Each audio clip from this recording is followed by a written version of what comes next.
Suaraku masih belum nyampe.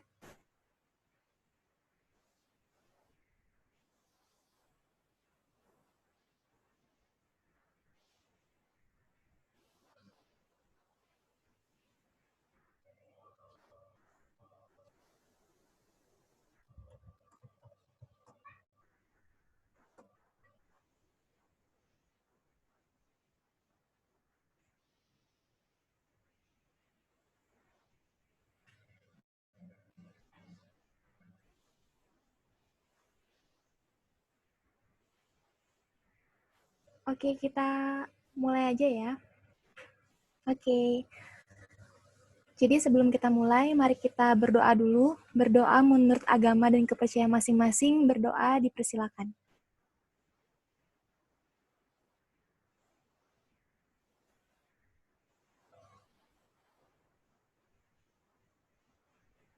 Berdoa selesai. Jadi kita masuk ke pertemuan kedua akuntansi pemerintah. Nah, pas banget nih, pertemuan kedua kali ini bertepatan sama hari pertama teman-teman puasa. Aku mau ngucapin selamat menunaikan ibadah puasa, semoga ibadahnya berkah dan diberikan kesehatan selalu ya teman-teman. Oh ya, sebelum kita masuk ke pertemuan kedua, aku mau review sedikit mengenai pertemuan pertama, akuntansi pemerintah. Jadi, di pertemuan pertama ini, yang kemarin itu kita membahas mengenai sistem akuntansi dan pelaporan keuangan pemerintah pusat. Itu. Jadi, di pertemuan pertama itu kita benar-benar fokus ke SAPP-nya. Itu. Nah, terus di sana kemarin tuh kita bahas mengenai SAPP itu terdiri dari apa aja sih? Ruang lingkupnya itu apa aja sih? Yang dikecualikan apa aja dan sebagainya. Jadi kita bahas sedikit.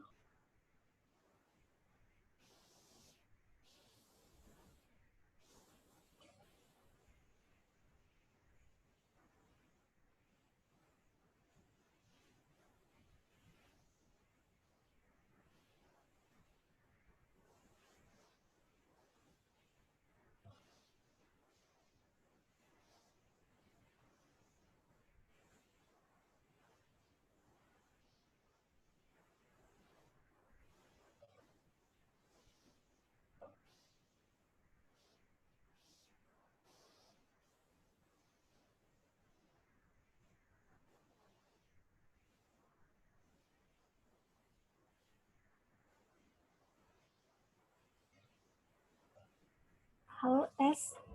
Nah, jadi di pertemuan pertama itu kita membahas mengenai SAPP, Sistem Akuntansi dan Pelaporan Keuangan Pemerintah Pusat. Nah, SAPP ini terdiri dari Sistem Akuntansi Instansi atau SAI dan Sistem Akuntansi BUN atau SA-BUN. Nah, SAI ini menghasilkan laporan keuangan KL, LKKL, dan SABUN menghasilkan LKBUN, di mana ketika mereka dikonsolidasi, laporan keuangan KL ditambah dengan laporan keuangan BUN, itu bakal menjadi laporan keuangan pemerintah pusat. Nah, SAPP ini melingkupi 3 jenis entitas. Yang pertama, seluruh unit organisasi pada pemerintah pusat. Yang kedua, unit akuntansi dan pelaporan keuangan pada pemerintah daerah dalam rangka pelaksanaan dekonsentrasi atau tugas pembantuan yang dananya bersumber dari APBN. Dan yang ketiga, unit akuntansi dan pelaporan keuangan pada pelaksanaan anggaran bendahara umum negara. Jadi, SAPP itu wajib diselenggarakan oleh pertama, seluruh unit organisasi pada Pempus, kedua, unit akuntansi dan pelaporan di Pemda yang dananya bersumber dari APBN. Ingat ya, kata kuncinya dari APBN. Dan yang ketiga, unit akuntansi dan keuangan si BUN. Sedangkan unit yang dikecualikan dari SAPP itu juga ada 3. Pertama, Pemda yang dananya bersumber dari APBD. Jadi APBD itu nggak masuk ke SAPP. Yang kedua BUMN, dan yang ketiga adalah BUMD. Nah, BUMN dan BUMD itu dia nggak menggunakan SAPP karena dia biasanya menggunakan sistem akuntansi keuangan yang komersial. Dia pakai SAK biasa. Itu. Terus kita belajar mengenai konsolidasi. Konsolidasi juga kita bakal bahas di pertemuan kedua yang akhir. Itu ada beberapa soal sama pembahasannya. Jadi ntar kita di akhir pertemuan kedua ini kita bakal membahas mengenai pertemuan pertama dan kedua dalam bentuk kuis dan pembahasannya. Itu. Nah, terus mengenai proses akuntansinya. Di pemerintah itu dia sama kayak di daerah dan juga sama kayak di komersial biasa.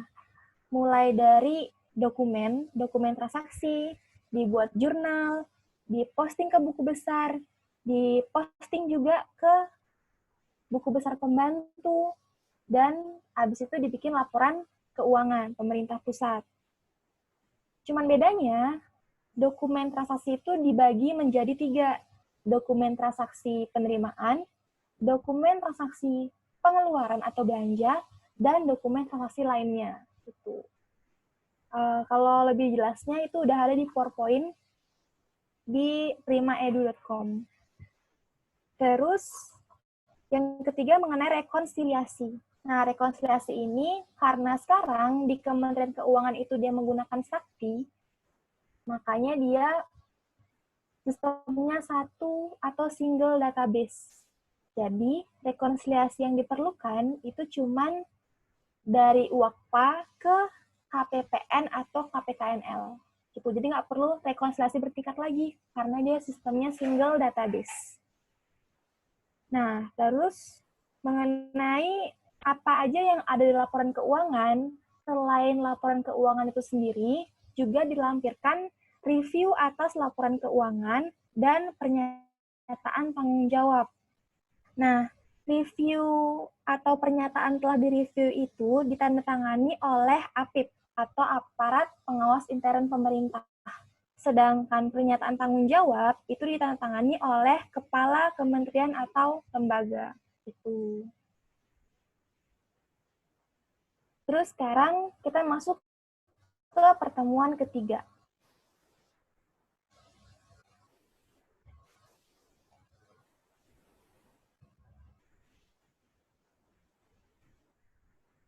Nah, kita masuk ke laporan keuangan.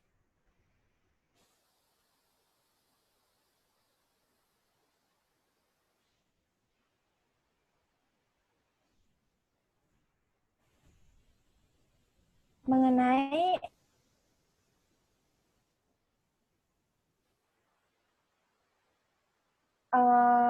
di nanti yang sama kayak aku bilang, sebelum UAS itu kita bakal belajar mengkonsolidasi laporan keuangannya SAI dan laporan keuangannya BUR.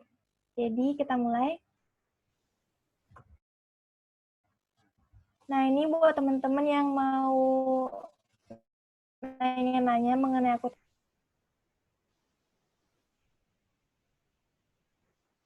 Jadi bisa add ID line Ame Wulandari titik dan Instagramnya Ame Wulandari underscore itu. Jadi teman-teman bisa nanya-nanya lewat sana, dan kalau aku waktunya luang pasti aku bantu.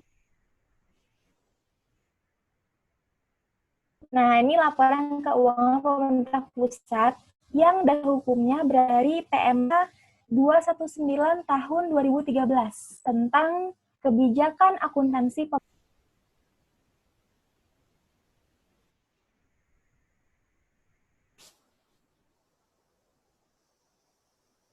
Ini bersumber dari PMK 219 tahun 2013. Nah, di pertemuan kedua ini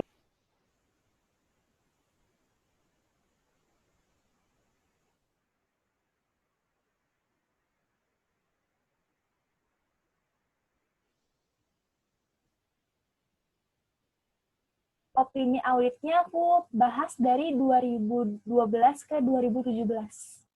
Kemudian ada temuan utama aku lihat dari SPI dan ketentuan perundang-undangannya. Jadi cuma lihat temuan utama dari SPI dan ketentuan perundang-undangan di LKPP, LKKL, dan LKBUN. Kemudian dari laporan keuangan kementerian atau lembaga itu sendiri atau SAI, laporan keuangan BUN yang bersumber dari Sabun. Terus di akhir kita bakal ada sedikit quiz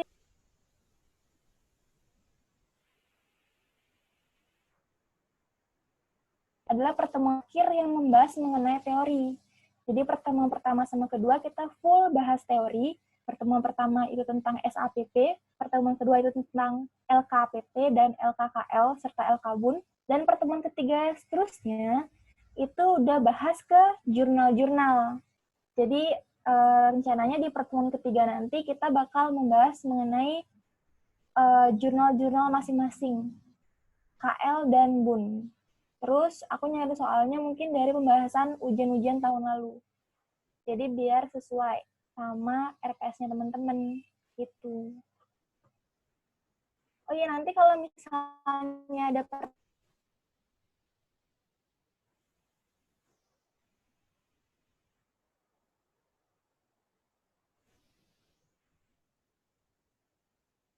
kita bahas yang pertama mengenai perkembangan opini audit atas LKPP, LKKN, LKBUN. Jadi ini perkembangan di LKKL, laporan keuangan di 2020. Kenapa aku nulisnya pakai LKKL? Karena LK-nya pemerintah pusat atau ibaratnya hasil konsolidasi itu baru dilakukan di 2015. Gitu. Jadi konsolidasi antara LKKL dan LKBUN itu baru dilakukan di 2015. Jadi aku nggak masukin ke sini, aku masukinnya LKKL gitu. Nah, kita laporan keuangan pemerintah pusat atau LKPP ini dapat WTP di tahun 2016.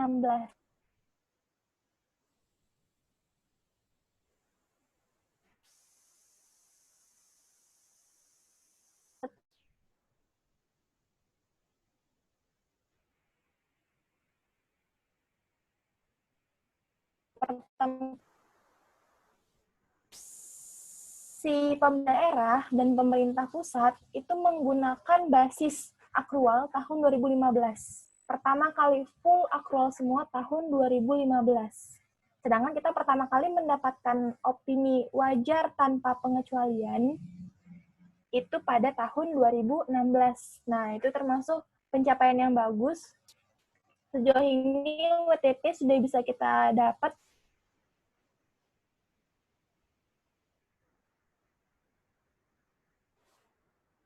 entitas akuntansi dan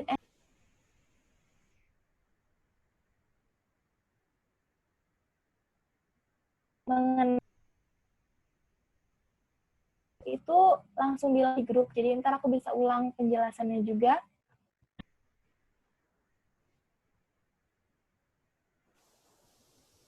Akuntansi merupakan unit pada pemerintah yang mengelola anggaran, kekayaan, dan kewajiban yang menyelenggarakan akuntansi dan menyajikan laporan keuangan atas dasar akuntansi yang diselenggarakannya. Terdiri dari satuan kerja atau satker, tiap kementerian negara atau lembaga, baik yang ada di pusat maupun di daerah. Entitas akuntansi ini wajib menyelenggarakan akuntansi dan menyusun laporan keuangan untuk digabungkan pada entitas pelaporan. Nah, jadi intinya, entitas akuntansi itu adalah unit atau satker di tiap-tiap KL yang bertugas untuk menyelenggarakan akuntansi dan menyajikan laporan keuangan masing-masing satkernya. Nah, nanti entitas akuntansi ini akan menyampaikan laporan keuangan ke entitas pelaporan. Nah, entitas pelaporan ini sendiri merupakan unit pemerintahan yang terdiri dari satu atau lebih entitas akuntansi. Menurut ketentuan peraturan perundang-undangan, entitas pelaporan wajib menyajikan laporan pertanggungjawaban berupa laporan keuangan yang bertujuan umum. Nah, dia itu tugasnya mengkonsolidasi. Karena entitas pelaporan ini terdiri dari banyak entitas akuntansi, dia akan mengkonsolidasi laporan keuangan dari entitas akuntansi yang ada di bawahnya. Gitu. Nah, entitas pelaporan di lingkungan pemerintah pusat terdiri dari pemerintah pusat, bendahara umum negara, masing-masing SABUN, jadi ada 10 di bendahara umum negara, yang siap, saip, saup, sikubah, dan lain-lain. Terus masing-masing kementerian negara atau lembaga di lingkungan pemerintah pusat. Nah, jadi intinya, entitas akuntansi ntar bakal disampaikan ke entitas pelaporan. Entitas pelaporan ini akan mengkonsolidasikan laporan keuangan itu dan akan disampaikan lagi ke entitas pelaporan di atasnya. Jadi dia bakal berjenjang konsolidasinya gitu. Terus kita lanjut ke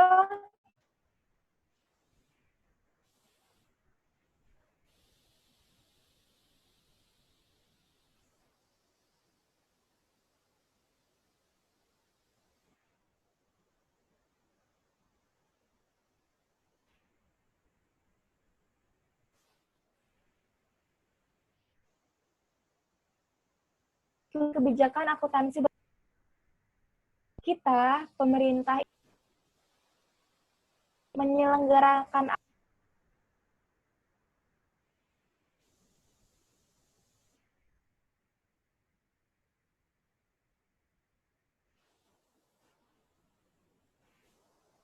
beberapa aja, yakni LO, laporan operasional, terus LPE, laporan perubahan ekuitas, dan neraca. Kita bikin itu dengan basis akrual.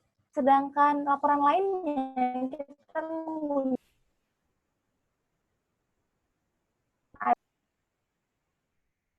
laporan perubahan saldo anggaran lebih, terus LAK, laporan arus kas. Gitu. Jadi sebenarnya kita setengah-setengah, ada yang akrual, ada yang kas. Cuman secara umum kita itu basisnya akrual. Nah, di Sakti itu kita basisnya akrual, full akrual basis di Sakti. Tujuan kebijakan akuntansi berbasis akrual ini yang pertama menjadi acuan dalam penyusunan laporan keuangan pemerintah pusat.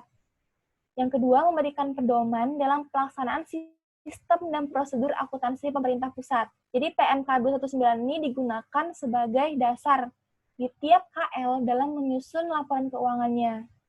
Gitu, supaya kalau misalnya tiap satker atau KL itu punya peraturan sendiri-sendiri, otomatis laporan keuangan yang dihasilkan juga bakal beda-beda. Makanya diseragamkan dengan satu pedoman utama, yaitu PMK 219 tahun 2013 tentang kebijakan akuntansi pemerintah pusat. Nah, penyusunan kebijakan akuntansi didasarkan pada yang pertama, kerangka konseptual akuntansi pemerintah, SAP dan IPSAP.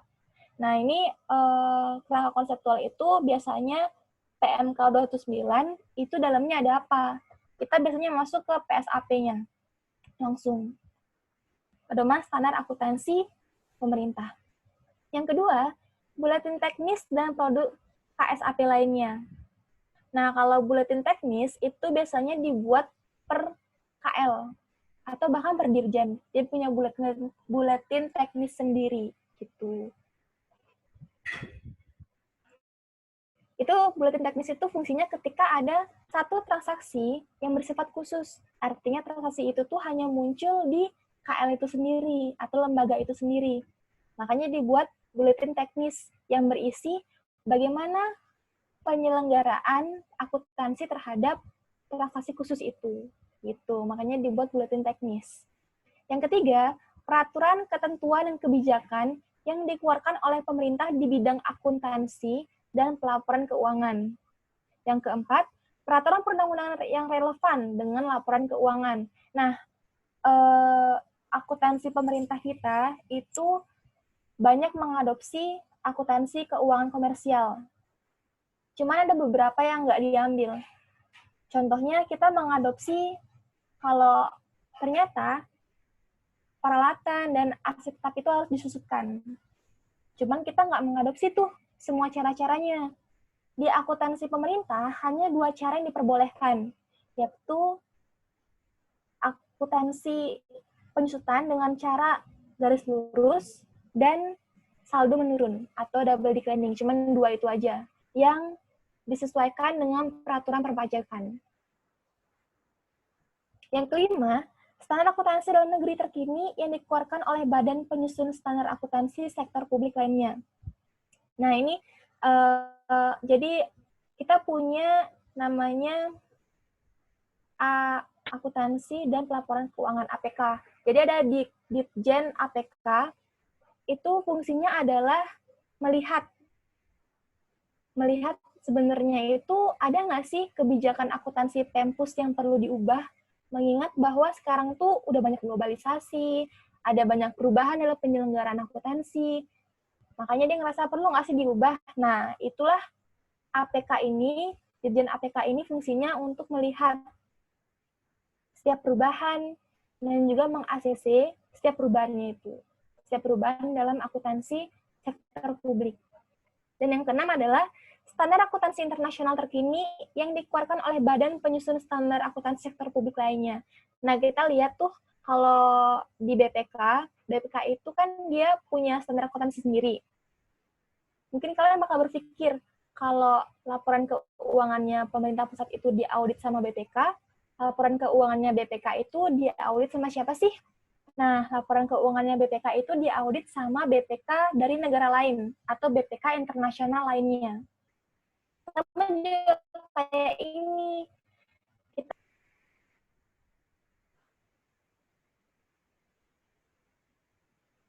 apakah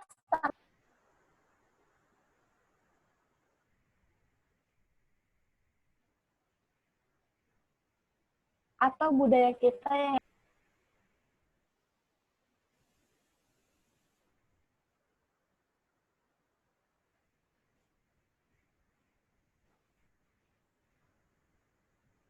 kemudian ada laporan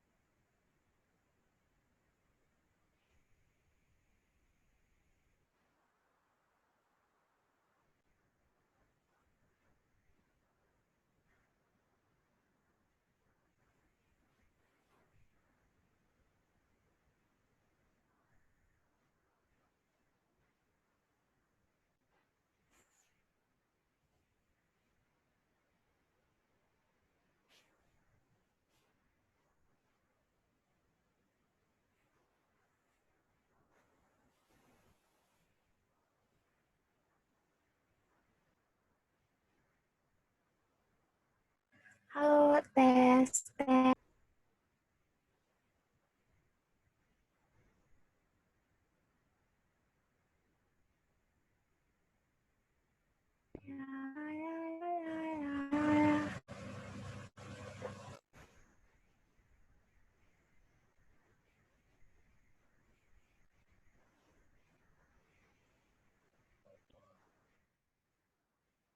Halo A B.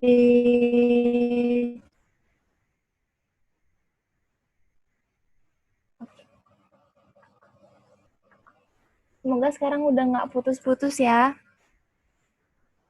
Oke, terima kasih Diva. Kita lanjut. Jadi aku ulang slide sebelumnya.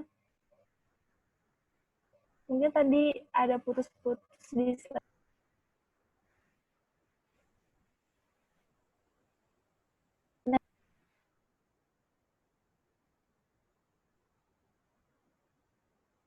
9, 3. Jadi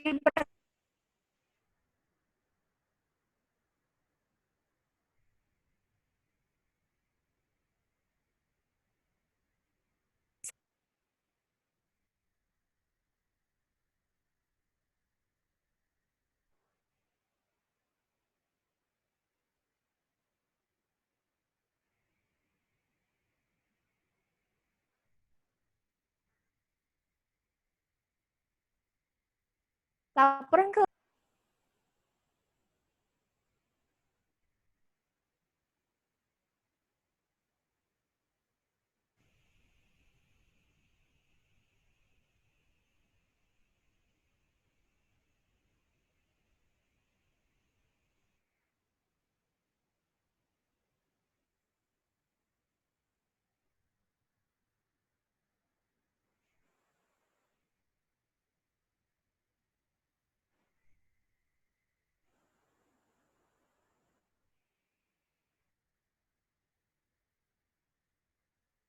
FKI, laporan nerja, gitu. Uh,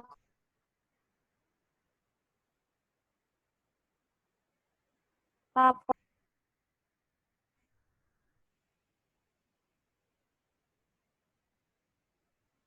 tujuannya yang menjadi acuan dalam penyusunan keuangan pemerintah pusat.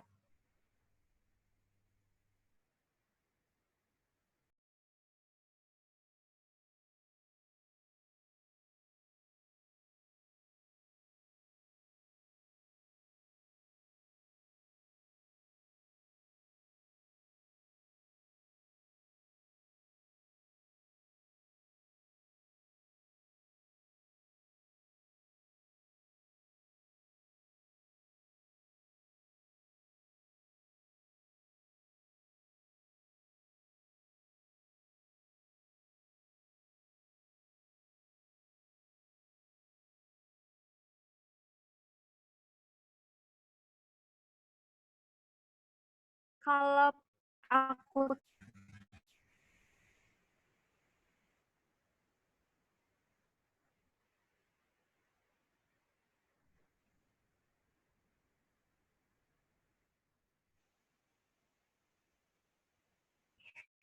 jadi kalau udah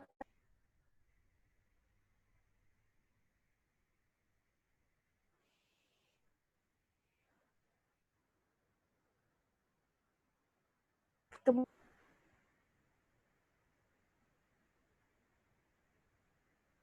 jadi kalau kita berdasarkan apa yang buletin teknis dan produk KSAP lainnya. Nah, ini kalau misalnya ada transaksi khusus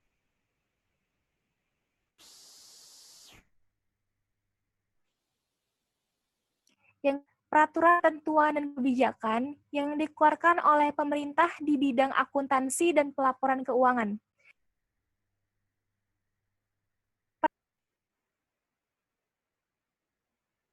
Yang kelima, standar dalam negeri yang dikeluarkan. Jadi kalau misalnya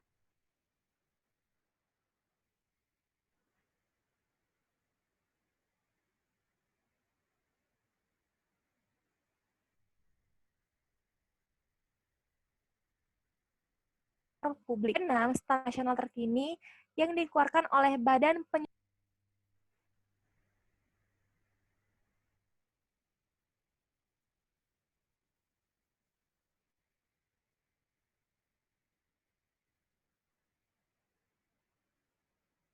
Kalau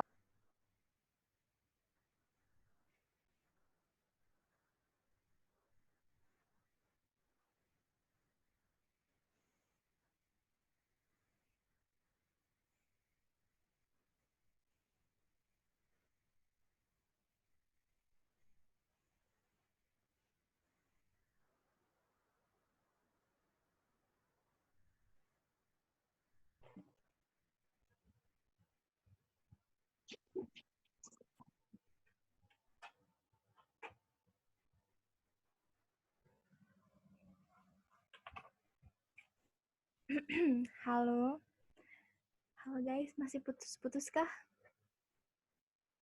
Halo guys, masih putus-putus kah? Kalau pas gini nggak putus-putus Kak, tapi pas jelasin sendiri jadinya putus-putus. Oh ya, Iya, nggak coba tahu aku kenapa. pelan-pelan ya.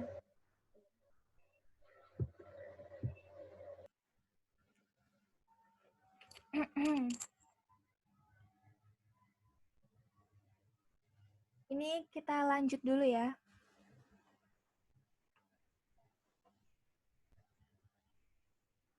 Bentar.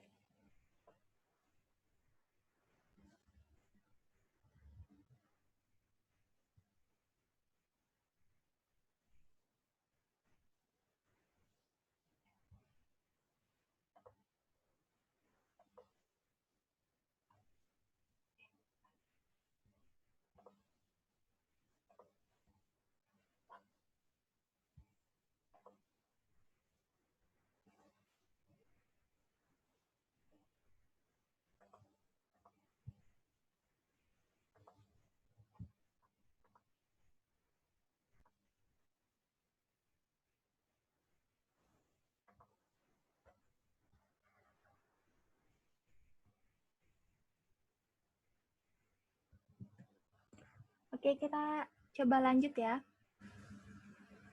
Semoga nggak putus-putus lagi. Makasih teman-teman udah bilang. Jadi kita lanjut ke bagian laporan keuangan. Nah, di laporan keuangannya ini, kita bakal membahas mengenai tujuan, terus sampai dengan kelemahan. Jadi, tujuan laporan keuangan adalah menyajikan informasi mengenai posisi keuangan. Itu pasti laporan keuangan neraca. Realisasi anggaran, itu untuk LRA. Saldo anggaran lebih, itu untuk LP-SAL.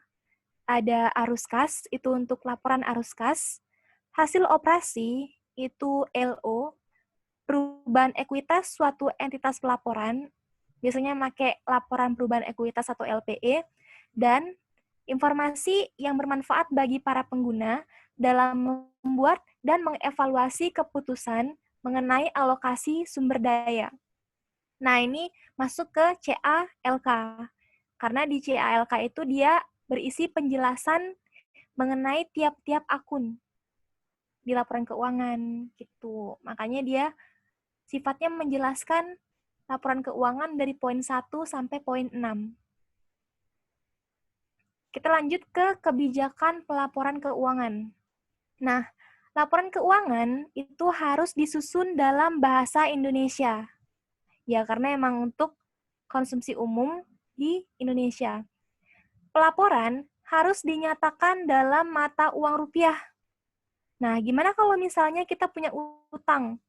Kadang-kadang kita punya banyak utang ke luar negeri kan, dan itu dia dalam bentuk mata uang asing. Nanti, di akhir tahun, sebelum tanggal pelaporan, itu dia bakal disesuaikan dengan kurs mata uang rupiah. Gitu. Karena emang pelaporannya harus dinyatakan dalam mata uang rupiah. Dan nanti, kalau misalnya ada selisih kurs dari awal dia melakukan pinjaman atau awal dia ngutang, dengan akhir tahun, selisih kurs itu akan masuk ke laporan operasional bagian pos luar biasa. Itu ya. Jadi kalau misalnya teman-teman ketemu soal, wah ternyata ada nih selisih kurs antara tanggal dia melakukan pinjaman atau tanggal dia ngutang dengan tanggal pelaporan keuangannya. Selisihnya akan masuk ke bagian pos luar biasa di laporan operasional. Itu. Kebijakan akuntansi disusun untuk memastikan bahwa laporan keuangan dapat menyajikan informasi yang relevan, dapat diandalkan, dapat dibandingkan, dan dapat dipahami. Itulah kenapa laporan keuangan itu disajikan dengan sifat yang umum banget. Karena emang fungsinya kita sebagai pengamat atau penilai kebijakan pemerintah itu bisa menilai laporan keuangan yang dihasilkan. Itu, makanya ini sifatnya umum. Yang kemudian kita bahas adalah penyajian laporan keuangan. Bisa disajikan secara wajar, artinya kita pakai konsep materialitas. Kalau misalnya ada kesalahan, salah saji, tapi nilainya nggak material atau nggak besar, itu masih diakui sebagai wajar, walaupun ada salah saji. Ketidakwajaran itu kita akui ketika ada salah saji yang nilainya sudah melebihi tingkat materialitasnya, gitu. Terus, aset disajikan berdasarkan karakteristiknya, urutan likuiditas. Kalau misalnya aset itu disajikan berdasarkan dari likuiditas, artinya dari yang paling lancar. Beda sama akuntansi keuangan menengah. Kalau AKM itu kan dari yang nggak lancar, dari PPE dulu, terus investment, sampai dengan current asset. Kalau di akuntansi pemerintah, itu kita dari yang paling lancar banget. Dari aset kas dulu, sampai dengan aset tak berwujud, gitu. Terus, kewajiban disajikan menurut urutan waktu jatuh temponya. Jadi, kewajiban itu mulai dari yang jangka pendek dulu, baru jangka panjang. LO berisi pendapatan dan beban yang dipisahkan berdasarkan kegiatan utama atau operasional entitas. Jadi LO itu berisi pasti pendapatan dulu, belanja, baru kita ketemu surplus atau defisit kegiatan operasional. Di bawahnya lagi baru ada kegiatan non-operasional. Juga ada pos luar biasa. Terus yang terakhir, CALK atau catatan atas laporan keuangan itu disajikan secara sistematis dan berjenjang. Ini mudah-mudahan nggak putus-putus ya. Kalau putus-putus lagi, bisa chat lagi. Terus kita lanjut ke kelemahan laporan keuangan. Nah, laporan keuangan ini ternyata punya kelemahan. Kalau teman-teman masih ingat, itu kelemahan laporan keuangan pemerintah pusat sama kelemahan laporan keuangan akuntansi komersial itu juga sama. Yang pertama, dia bersifat historis. Artinya, dia hanya melaporkan kejadian masa lalu. Dia nggak pernah melaporkan bagaimana prediksi di masa depan. Misalnya nih, kita ngerasa bahwa, wah, ekonomi lagi turun, otomatis kurs bakal naik. Berarti utang kita tuh kemungkinan bakal lebih gede nilainya di tahun depan, karena kursnya naik. Kita nggak melaporkan itu, karena kita hanya melaporkan kejadian yang nyata, yang sudah terjadi. Makanya dia sifatnya historis. Yang kedua, laporan keuangan kita itu bersifat umum. Artinya, kita cuma bikin satu laporan keuangan. Cuma satu aja, laporan keuangan pemerintah pusat. Yang isinya itu udah melengkapi semuanya. Sifatnya umum banget. Bisa dipakai buat semua. Tapi, ketika nanti investor dari asing itu pengen laporan keuangan kita nggak bisa memberikan informasi mengenai hal-hal yang sifatnya khusus buat investornya itu. Contohnya kayak berapa sih laba yang kita hasilkan dari BUMN, BUMD, dan lain-lain kayak gitu, itu nggak ada. Karena kita hanya menyajikan laporan keuangan yang bersifat umum, nggak khusus per pengguna, gitu. Yang ketiga, tidak luput dari penggunaan berbagai pertimbangan dan taksiran. Contohnya adalah ketika kita menggunakan estimasi. Kira-kira di tahun ini, piutang kita yang terhapus tuh berapa sih? Dari mana aja sih dia? Gitu. Jadi, dia sifatnya taksiran. Masih make taksiran. Yang keempat, hanya melaporkan informasi yang bersifat material. Gitu. Jadi, kalau misalnya ada transaksi, tapi dia sifatnya angkanya sangat kecil, kalau kita nggak masukin atau nggak input, nggak apa-apa. Karena kita punya batas material sendiri. Gitu. Makanya kita hanya melaporkan informasi yang bersifat material. Yang kelima, bersifat konservatif dalam menghadapi ketidakpastian. Jadi kalau misalnya ada nggak pasti, contohnya kayak kita mau untung nih, wah kira-kira nanti nilai minyak bakal gede. Otomatis pendapatan kita dari SDA atau sumber daya alam tuh bakal tinggi. Kita udah wanti-wanti nih, kayaknya kita bakal untung deh. Cuman kita nggak bisa langsung mengakui keuntungan itu. Karena tadi itu belum terjadi. Dan itu masih tidak pasti. Makanya kita kalau misalnya ada gain, itu nggak langsung diakui. Tapi ketika ada loss, itu langsung diakui saat itu juga. Itu. Yang keenam, lebih menekankan pada penyajian transaksi dan peristiwa sesuai dengan substansi dan realitas ekonomi, dan bukan hanya bentuk hukum formalitas. Jadi kita menjurnal, kalau misalnya input, itu lebih pada bagaimana efeknya ke posisi keuangan. Kita nggak peduli apakah transaksi itu merupakan sebuah formalitas, atau enggak? Apakah transaksi itu cuman nggak ada dampaknya? Kalau misalnya ada transaksi dan dia nggak ada dampaknya ke posisi keuangan, kita nggak bakal jurnal.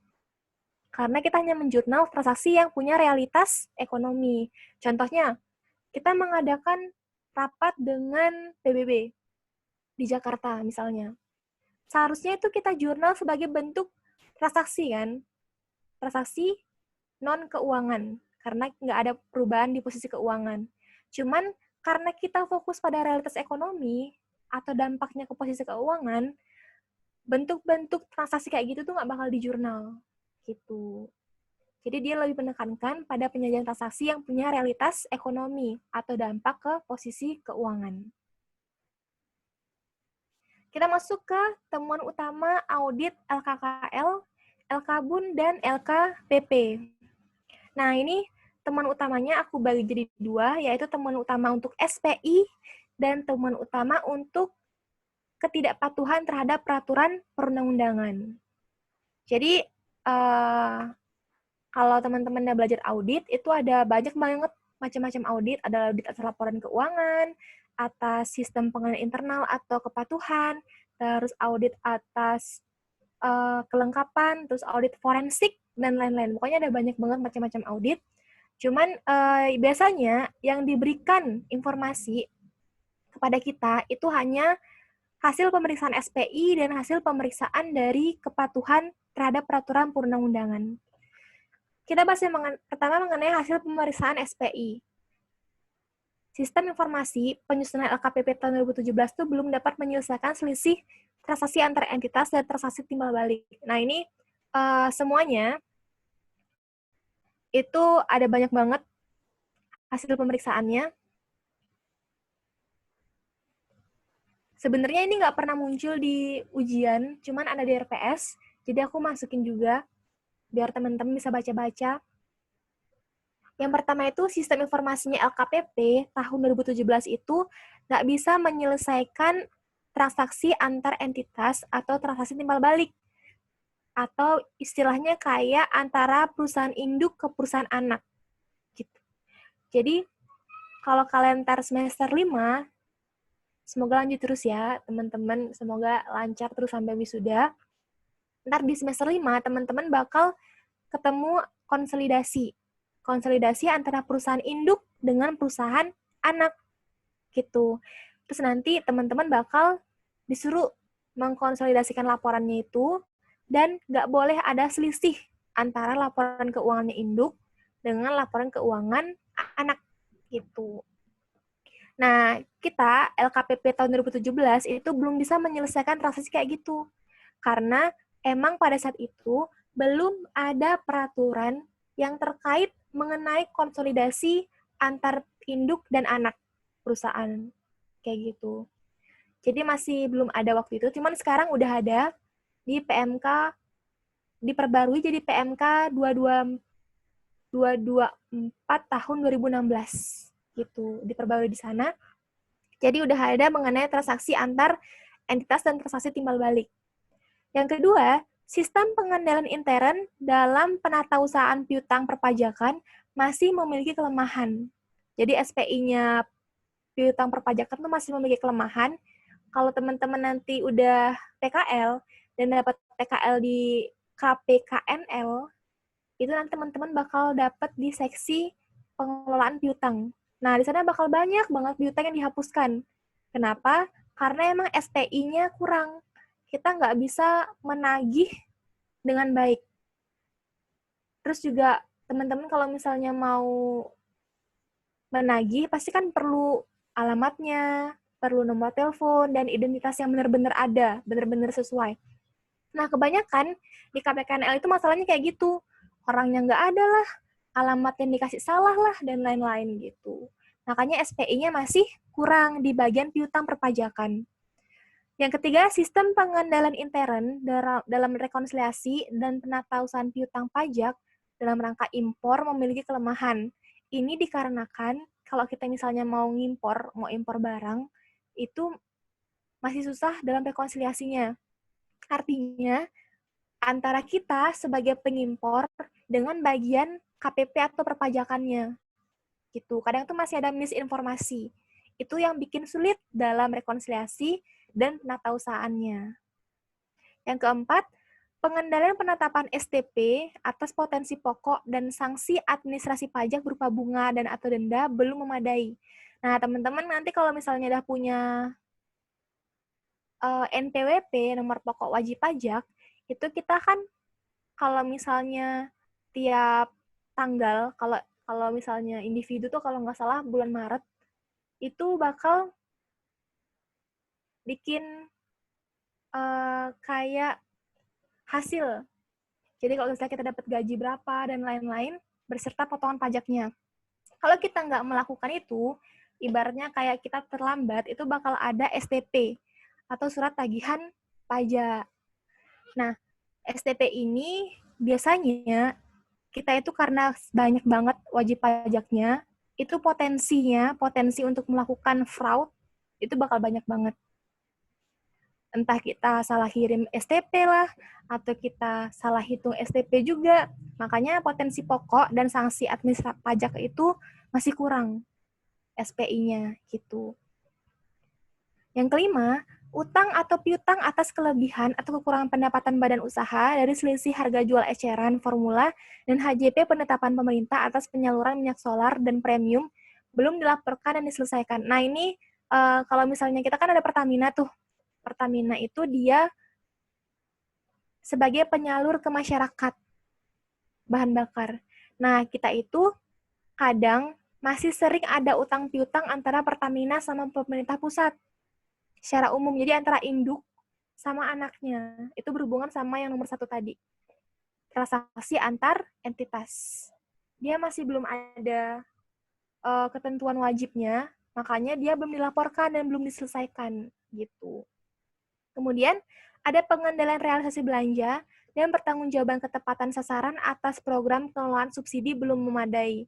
Nah, ini kalau misalnya subsidi ini lebih fokus kepada bagaimana subsidi itu disalurkan. Jadi, ketika disalurkan, otomatis kita harus bikin realisasi belanja subsidi.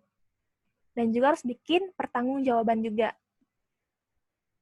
Makanya, di sini karena pertanggungjawabannya masih kurang, ingat, di sini kita nggak cuma bahas Kementerian Keuangan, tapi juga KL-KL lain. Makanya banyak KL yang udah ngeluarin belanja subsidi, tapi dia nggak melakukan realisasi atau lupa melakukan pertanggungjawaban, laporan pertanggungjawaban.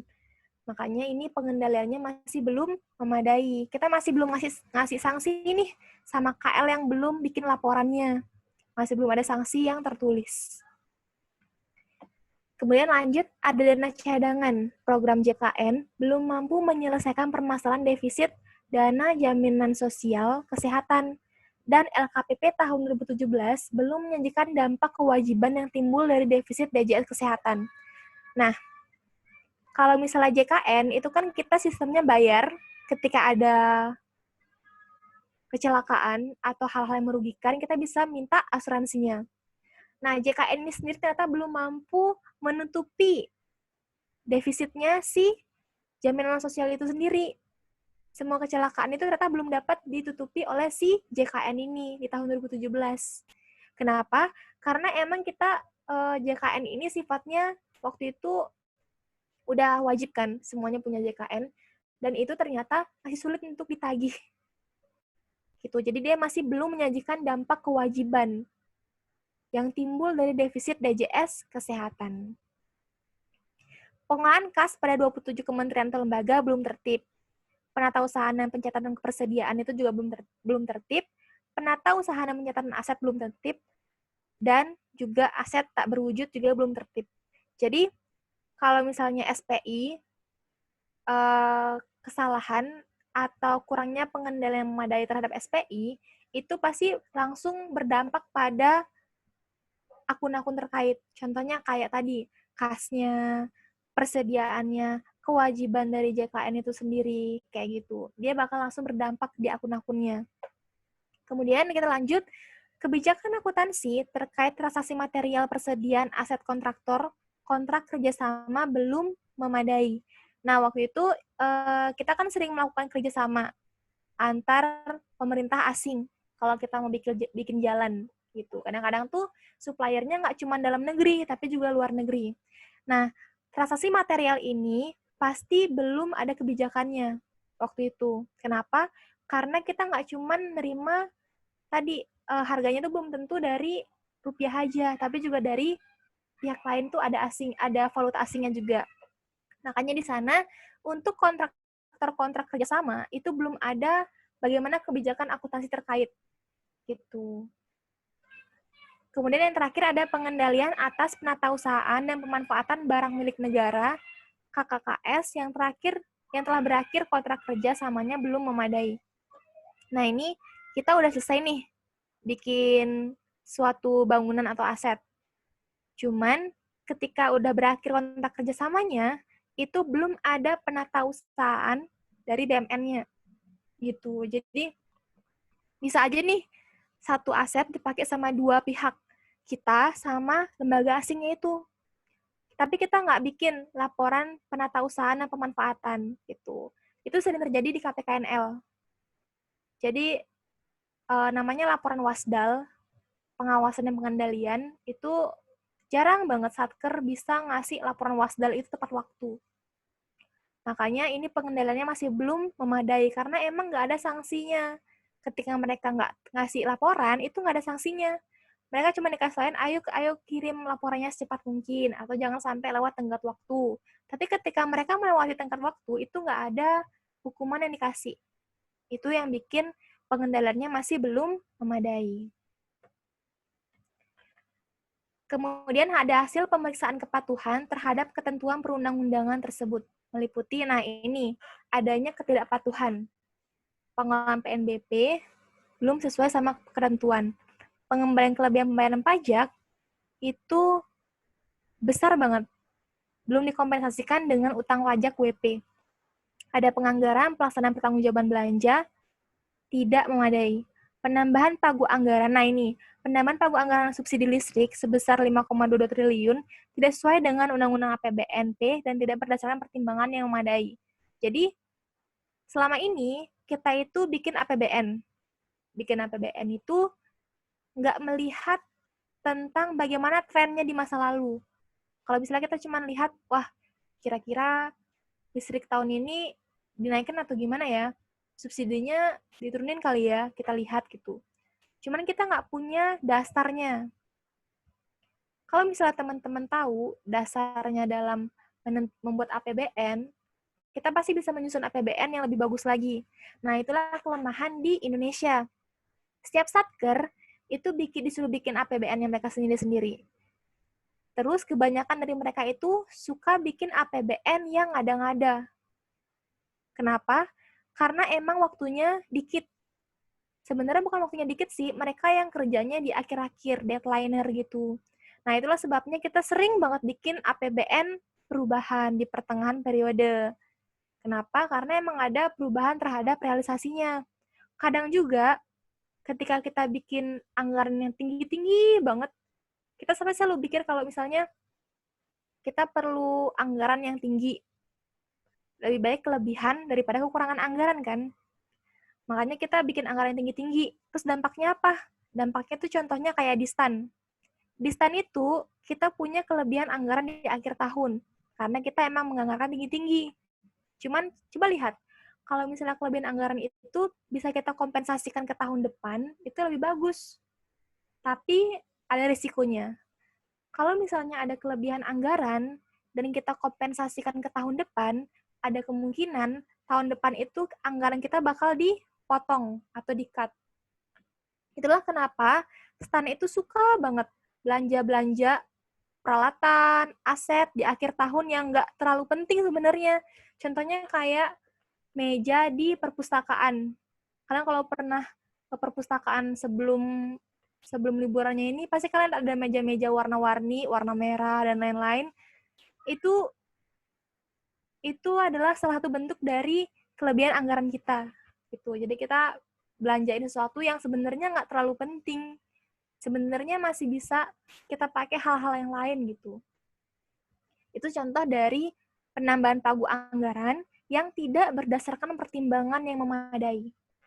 Kemudian yang terakhir ada pengalokasian dana alokasi khusus, fisik subbidang prioritas daerah dan tambahan DAK fisik percepatan infrastruktur publik daerah, serta DAK fisik afirmasi, belum sepenuhnya sesuai dengan peraturan perundang-undangan. Jadi, ketika kita memeriksa kepatuhannya, kita pasti ngecek antara realisasi, apa sih yang mereka lakuin, sama kesesuaiannya dengan peraturan perundang-undangan. Nah, ini contoh-contohnya di bagian laporan keuangan pemerintah pusat. Nah, kita langsung masuk ke bagian ketiga, komponen laporan keuangan KL. Setelah itu kita masuk ke komponen laporan keuangan BUN, terus kita juga, habis itu kita masuk ke kuis. Nanti kita bahasnya sama-sama, gitu. Sampai sini dulu, ada pertanyaan?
Oke, kalau nggak ada pertanyaan, ntar ya aku coba tes mic-nya lagi. Siapa tahu nanti putus-putus lagi. Halo, tes. Oke. Sekarang kita masuk ke komponen laporan keuangan kementerian atau lembaga, atau laporan keuangannya dengan sistem SAI.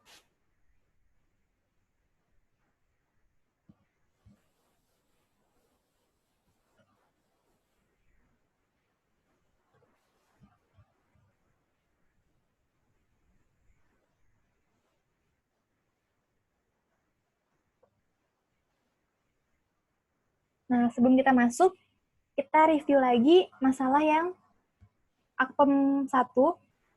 Jadi, laporan keuangan pemerintah itu punya 3 jenis laporan. Yang pertama, laporan pelaksanaan anggaran. Nah, laporan pelaksanaan anggaran ini berbasis kas tadi. Ada laporan realisasi anggaran dan laporan perubahan SAL.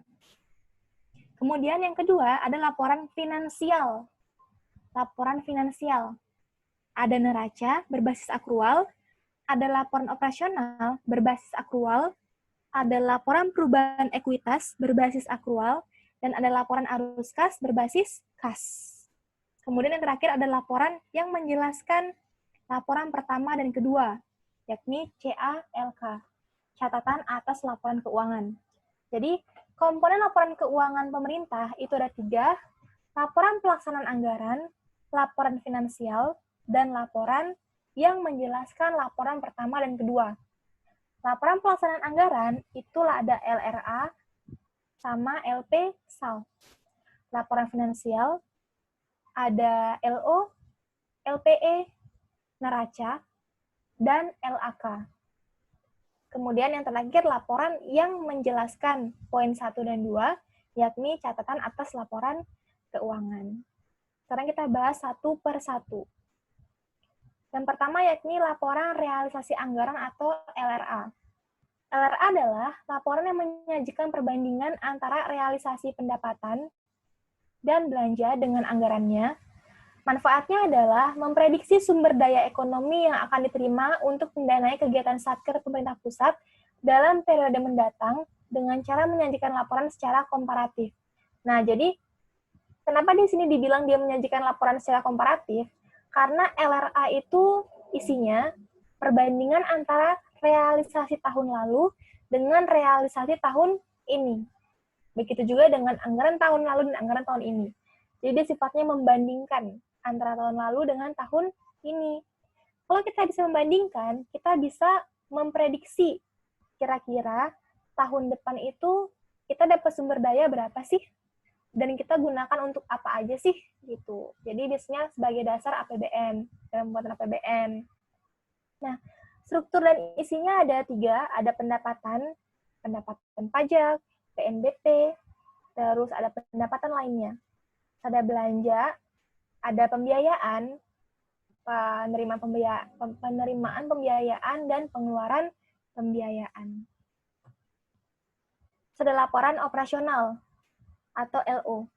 LO adalah laporan yang menyediakan informasi tentang seluruh kegiatan operasional keuangan yang mencakup pendapatan LO, beban, dan surplus atau defisit operasional yang penyajiannya disandingkan dengan periode sebelumnya.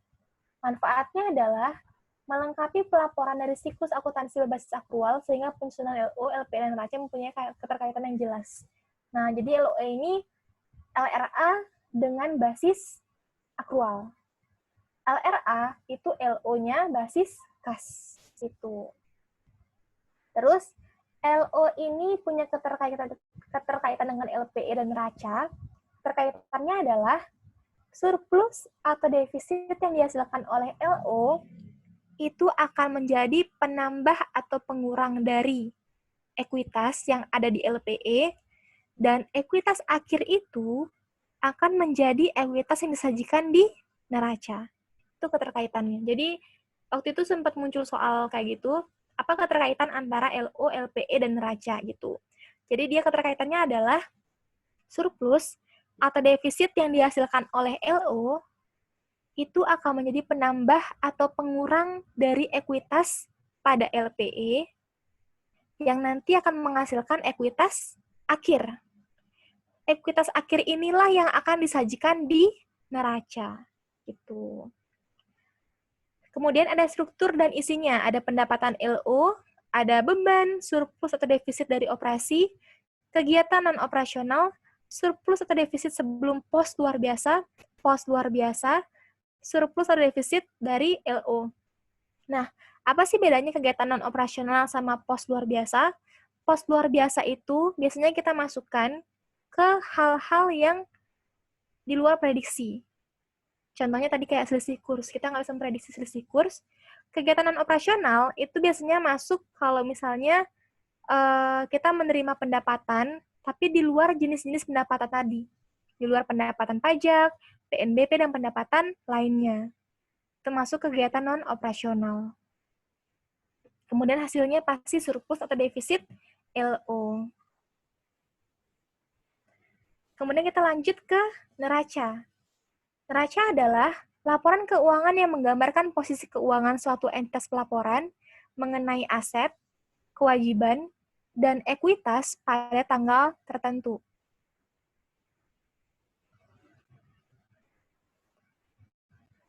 Manfaatnya adalah menyediakan informasi mengenai posisi sumber daya ekonomi, kewajiban, dan ekuitas satker pemerintah pusat pada tanggal tertentu. Jadi ingat, kalau laporan-laporan lain itu judulnya adalah untuk periode yang berakhir pada bla bla bla bla bla, kalau neraca ini tulisannya per 31 Desember tahun anggaran yang bersangkutan. Jadi, laporan lain itu digunakan untuk menyajikan keseluruhan kejadian selama periode tersebut, sedangkan neraca itu hanya menyajikan posisi keuangan bukan dari awal sampai akhir, tapi dari per tanggal itu aja. Itu per tanggal yang disajikan di neraca. Itu yang membedakannya dengan laporan keuangan lain. Judulnya itu per 31 Desember 2000 sekian. Tapi kalau laporan lain, judulnya untuk periode yang berakhir, bla bla bla bla bla. Itu. Terus, Manfaatnya pasti untuk menyediakan informasi mengenai posisi sumber daya ekonomi, asetnya, kewajiban, utangnya, dan ekuitas satker pemerintah pusat pada tanggal tertentu. Ada struktur dan isinya. Aset, ada aset lancar, investasi jangka panjang, aset tetap, dan aset lainnya. Aset tak berwujud itu masuk ke aset lainnya. Terus, ada kewajiban jangka pendek, dan jangka panjang. Kemudian ada ekuitas. Ekuitas akhir dihasilkan dari laporan perubahan ekuitas. Kalau neraca itu dia nggak perlu ada perbandingan atau komparatif. Dia langsung pada tanggal itu aja. Gitu.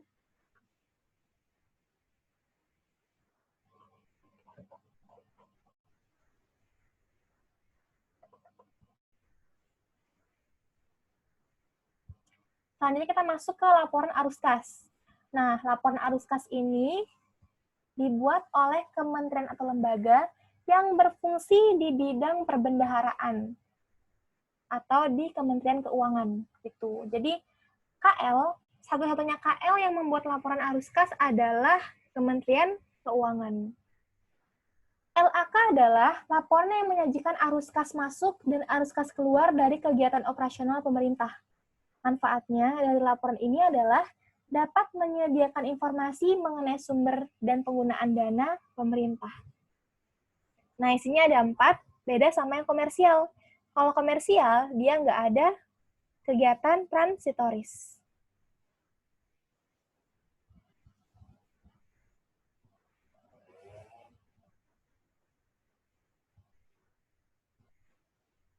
Jadi, struktur dan isinya yang pertama, ada kas masuk dan kas keluar dari kegiatan operasional. Itu isinya dari pendapatan pajak, terus belanja-belanjanya ada di sana. Kemudian, kalau kas masuk dan kas keluar dari kegiatan investasi itu, dia masuk ke pembayaran kas untuk membeli aset tak berwujud, dan aset tidak lancar lain. Biasanya itu kita pakai itu untuk investasi. Terus, kalau pemasukannya itu dari penjualan aset-asetnya itu. Kas masuk dan kas keluar dari kegiatan pendanaan itu biasanya kita masuk dapatnya dari utang dan pengeluarannya dari pembayaran pokok utang. Sedangkan pembayaran bunganya, bunga utang itu masuk ke kegiatan operasional gitu ya. Jadi pokok utang itu masuk ke kegiatan pendanaan, kalau bunga utangnya masuk ke kegiatan operasional. Kemudian yang terakhir, kas masuk dan kas keluar dari kegiatan transitoris atau kegiatan yang berhubungan dengan pihak ketiga. Contohnya kayak utang PFK. Kalau misalnya kita masih ada utang PFK di akhir tahun, itu kita masukkan ke dalam kas masuk dari kegiatan transitoris gitu. Selanjutnya adalah laporan perubahan ekuitas. LPE adalah laporan yang menyajikan informasi kenaikan atau penurunan ekuitas tahun berjalan dibandingkan dengan tahun sebelumnya. Tujuannya adalah menyediakan informasi mengenai perubahan posisi keuangan entitas pelaporan sebagai akibat kegiatan yang dilakukan selama periode pelaporan. Jadi LPE itu isinya ekuitas awal, ditambah atau dikurang dengan surplus atau defisit LO pada periode bersangkutan, dan koreksi-koreksi yang langsung menambah atau mengurangi ekuitas. Nah, koreksi ini tuh biasanya dia sifatnya ke belakang, gitu. Jadi, dampaknya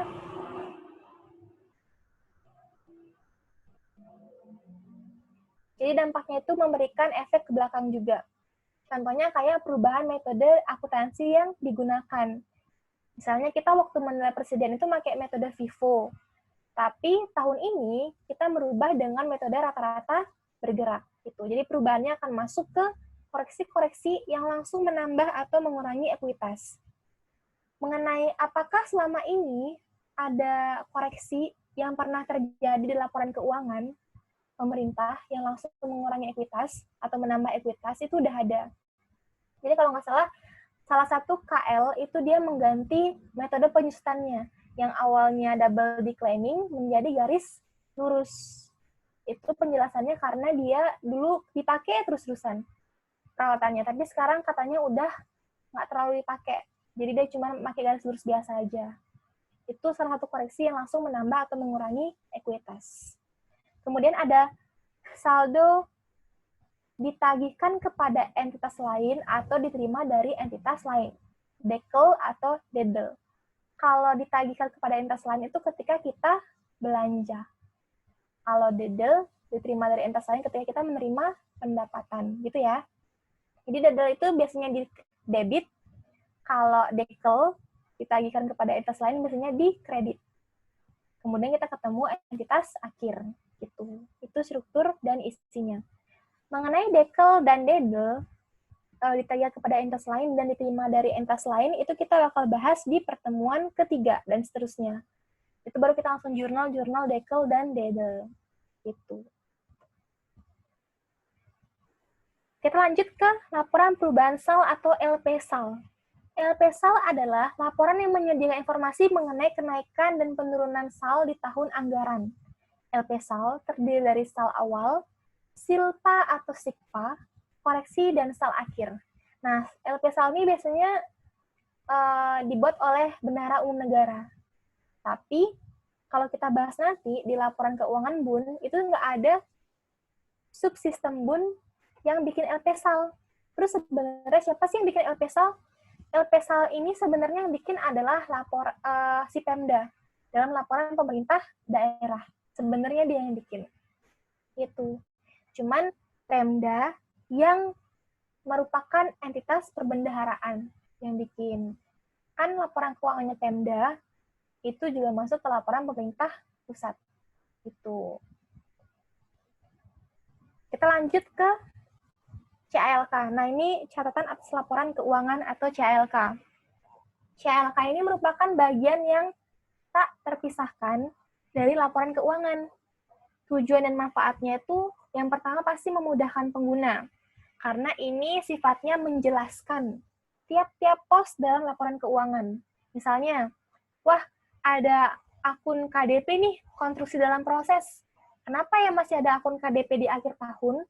Di CLK bakal dijelasin, apakah KDP ini udah jadi atau belum. Kalau belum jadi, wajar ada akun KDP. Tapi kalau udah jadi, kita perlu pertanyakan, kenapa KDP ini nggak direklas ke aset langsung, ke asetnya langsung, kayak direklas ke bangunan, gedung dan bangunan. Bisa jadi, ternyata KDP ini sudah selesai, tapi belum ada BAST atau berita acara serah terima. Makanya kita nggak boleh mengakui KDP ini menjadi aset dulu, karena belum ada BAST-nya. Gitu. Itu KDP bakal kita bahas nanti di UAS, konstruksi dalam pengerjaan. Yang kedua, untuk meningkatkan transparansi laporan keuangan dan penyediaan pemahaman yang lebih baik atas informasi keuangan pemerintah. Jadi di CLK ini selain berisi penjelasan-penjelasan mengenai akun-akun, di sana juga bakal ada target keuangan dan apakah udah ada mencapai atau belum gitu. Jadi dia bakal meningkatkan transparansi mengenai laporan keuangan pemerintah pusat. Struktur dan isi dari CLK adalah yang pertama pasti informasi umum tentang entitas pelaporan dan entitas akuntansi. Entitas pelaporan yang di Pempus itu pasti pemerintah pusat itu sendiri. Sedangkan yang di akuntansi itu pasti satker-satkernya masing-masing. Yang kedua, ikhtisar pencapaian target keuangan selama tahun pelaporan, berikut kendala dan hambatannya. Yang ketiga, informasi tentang dasar penyajian laporan keuangan dan kebijakan-kebijakan akuntansi yang dipilih. Jadi kita misalnya pakai penyusutannya 5 tahun. Kenapa kita menggunakan 5 tahun? Kenapa nggak 10 tahun? Itu bakal dijelaskan di CALK-nya. Yang keempat, rincian dan penjelasan masing-masing pos yang disajikan pada lembar muka laporan keuangan. Yang kelima, informasi yang diharuskan oleh pernyataan standar akuntansi pemerintah yang belum disajikan. Dan yang terakhir adalah informasi lainnya yang diperlukan untuk penyajian yang wajar. Gitu. Jadi CLK ini adalah suatu yang tak terpisahkan, yang menjelaskan tiap pos-pos beserta kebijakan akuntansi yang dipilih. Itu. Jadi CLK itu dia merupakan bagian laporan keuangan yang paling tebal isinya, karena emang dia menjelaskan tiap-tiap akun dari laporan keuangannya.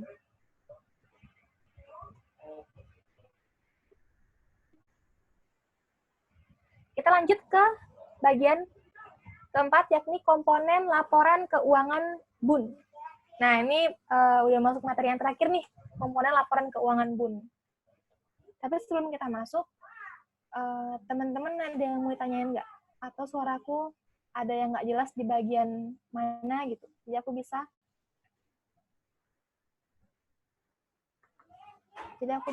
memperjelas lagi. Siapa tahu suaraku ada yang putus-putus.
Oke, kalau nggak ada pertanyaan, kita lanjut ke laporan keuangannya BUN.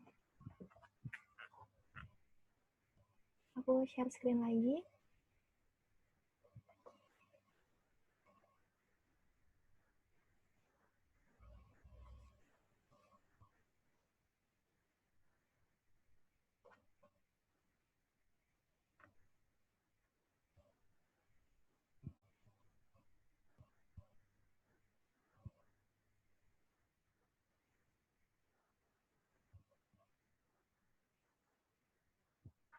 Nah, kita masuk ke komponen laporan keuangannya BUN. Sebelum itu kita masuk dulu ke laporan keuangan secara umum. Jadi kalau pemerintah pusat, itu karena dia merupakan hasil konsolidasi antara LK BUN dengan LKKL, maka ketujuh laporan ini lengkap semua. Mulai dari LRA, LPSAL, LO, LPE, neraca, LAK, dan CALK. Dia lengkap semuanya. Sedangkan BUN juga lengkap karena dia merupakan bagian dari perbendaharaan. Makanya dia menyajikan LPSAL dan juga LAK. Cuman untuk kementerian atau lembaga selain Kementerian Keuangan yang menghasilkan laporan keuangan kementerian atau lembaga LKKL, dia menyajikan hanya 5 laporan keuangan di luar LPSAL dan LAK gitu. Dengan asumsi KL ini bukan Kementerian Keuangan ya. Jadi dia cuma menghasilkan 5 laporan keuangan, yakni LRA, LO, LPE, neraca, dan CALK. Kemudian kita masuk ke komponen laporan keuangannya SAI. Mulai dari WAKPA, WAPA wilayah, WAPA eselon 1, dan unit akuntansi pengguna anggaran itu sendiri. WAKPA atau unit akuntansi kuasa pengguna anggaran, itu dia menghasilkan LRA, LO, LPE, neraca, dan CALK. Sedangkan CLK ini hanya disusun untuk LK semesteran dan tahunan. Jadi ingat, kita balik ke pertemuan pertama lagi. Laporan keuangan itu ada periode pelaporannya. Ada 4 jenis periode pelaporan. Pertama dia bulanan, kedua triwulan, ketiga dia sifatnya semesteran, dan yang keempat tahunan. Semua laporan itu boleh disajikan dengan periode-periode tersebut. Cuman untuk CALK, dia hanya boleh disusun untuk laporan keuangan yang periodenya semesteran dan yang tahunan aja. Jadi CALK itu nggak disusun per bulan. Dia juga nggak disusun per tribulanan. Itu. Kemudian untuk unit akuntansi pembantu pengguna anggaran wilayah, unit akuntansi pembantu pengguna anggaran eselon 1 dan unit akuntansi pengguna anggaran, itu dia juga sama. Laporan dihasilkan di luar LPSAL dan LAK. Jadi cuma 5 laporan.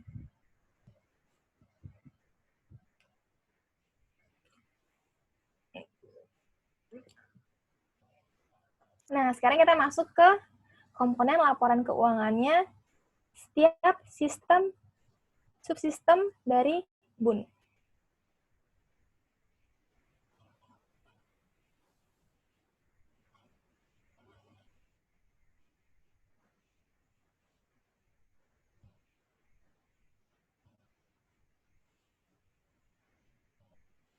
Nah, yang pertama ini ada SIAP atau Sistem Akuntansi dan Pelaporan Keuangan Pusat. Unit akuntansi BUN-nya itu adalah DJPBN, Direktorat Jenderal Perbendaharaan. CEKI Direktorat PKN, Pengelolaan Kekayaan Negara. Jadi dia SIAP ini dia direktoratnya adalah DJPBN. Entitas akuntansinya ada KPPN, Kanwil, Direktorat Pengelolaan Kas Negara, dan DJPB. Gitu. Jadi dari paling bawah ada UAKPA, UAKPA-nya KPPN, ada UAPAW atau unit akuntansi pengguna, unit akuntansi pembantu pengguna anggaran wilayah, ada Kanwilnya, ada UAP S1, ada Direktorat Pengelolaan Kas Negara di PKN, terus ada UAPA-nya, DJPB. Mereka itu menghasilkan LPE, neraca, LAK, dan CALK. Gitu, karena dia sama kayak instansi biasa. Gitu. Cuma dia menghasilkan LAK, karena dia sistemnya perbendaharaan. Satu-satunya subsistem dari BUN yang menghasilkan LAK itu cuman KPPN aja, SIAP aja, sistem akuntansi dan pelaporan keuangan pemerintah pusat. Kemudian ada komponen LK-nya SAUP dan SIKUBAH atau sistem akuntansi dan pelaporan keuangan utang pemerintah dan sistem akuntansi dan pelaporan keuangan hibah. Ini UAP BUN-nya adalah DJPPR atau Direktorat Jenderal Pengelolaan Pembiayaan dan Risiko. Kalau tadi itu SIAP itu DJPBN. Kalau SAUP sama SIKUBAH itu DJPPR. Dia sama kayak SAI biasa. Dia nggak menghasilkan laporan LAK. Itu. Jadi yang menghasilkan laporan keuangan arus kas itu cuman SIAP. Terus ada komponen LK-nya SAIP atau Sistem Akuntansi dan Pelaporan Keuangan Investasi Daerah. Ini UAK BUN-nya atau unit akuntansi BUN-nya itu adalah DJKN, Direktorat Jenderal Kekayaan Negara. Selaku UAK BUN pengelolaan pemerintah, investasi pemerintah. Dia sama juga kayak SAI biasa, cuman LRA, LO, LPE, neraca, dan CALK. Nah, UAK BUN PIP, pengelolaan investasi pemerintah, juga menyampaikan ikhtisar laporan keuangan pemerintah negara kepada UAK BUN. Jadi, PIP itu kan dia mengurusi investasi pemerintah. Otomatis ada berhubungan dengan perusahaan milik negara, BUMN dan BUMD. Makanya selain menyampaikan laporan keuangannya perusahaan negara ini kepada perusahaan itu sendiri, dia juga menyampaikan laporan keuangan perusahaan negara kepada UAK BUN-nya sendiri, kepada pemerintahnya sendiri, gitu. Kemudian ada komponen laporan keuangan SATD, atau Sistem Akuntansi dan Pelaporan Keuangan Transfer ke Daerah dan Dana Desa. ini Wakbunnya adalah DJPK, Direktorat Jenderal Perimbangan Keuangan. Dia sama juga, dia nggak menghasilkan LPSAL dan LAK.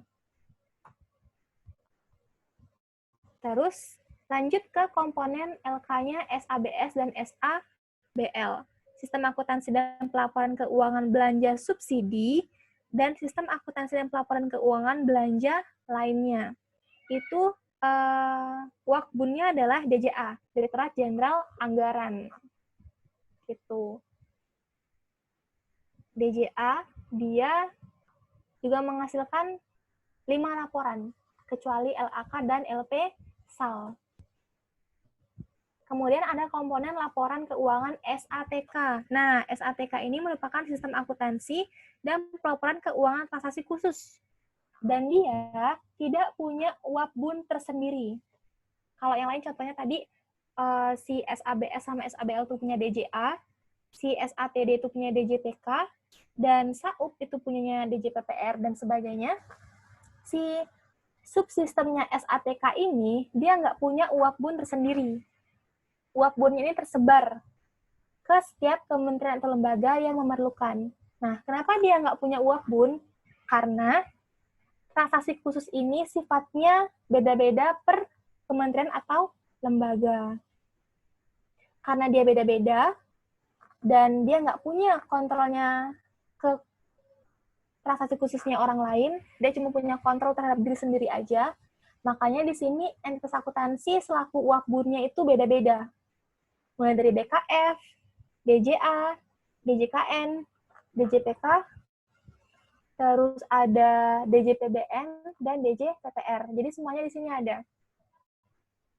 Terus, kalau Badan Kebijakan Fiskal, itu dia pengelola pengeluaran keperluan hubungan internasional. Kalau DJA itu pengelola PNBP yang dikelola DJA. Kalau DJKN itu aset yang berada dalam pengelolaan DJKN.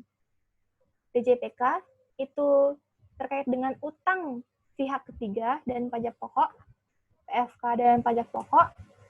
Terus DJPBN selaku Wakbun atas pengelola pembayaran belanja atau beban pensiun, jaminan layanan kesehatan, jaminan kesehatan menteri dan pejabat tertentu, serta pensiun dan lain-lain. Terus dia juga mengelola belanja atau beban pendapatan dalam pengelolaan kas negara, pengelola utang perhitungan pihak ketiga pegawai, dan pengelola suspen pemerintah. Terus yang terakhir ada DJPPR. Nah, DJPPR ini lebih fokus kepada dukungan kelayakan dan penyiapan proyek. Jadi kalau misalnya kita pengen melakukan satu proyek, apakah proyek ini layak untuk diterbitkan SUN tersendiri, surat utang negara tersendiri, atau dia cukup pakai anggarannya aja, gitu. Jadi dia DJPPR itu lebih fokus ke pembiayaan dan risiko, seperti namanya. Terus ada komponen SAPBL. SAPBL itu sistem akuntansi dan pelaporan keuangan badan lainnya. Nah, dia fokusnya adalah DJPBN, Direktorat Jenderal Perbendaharaan Wakbunnya.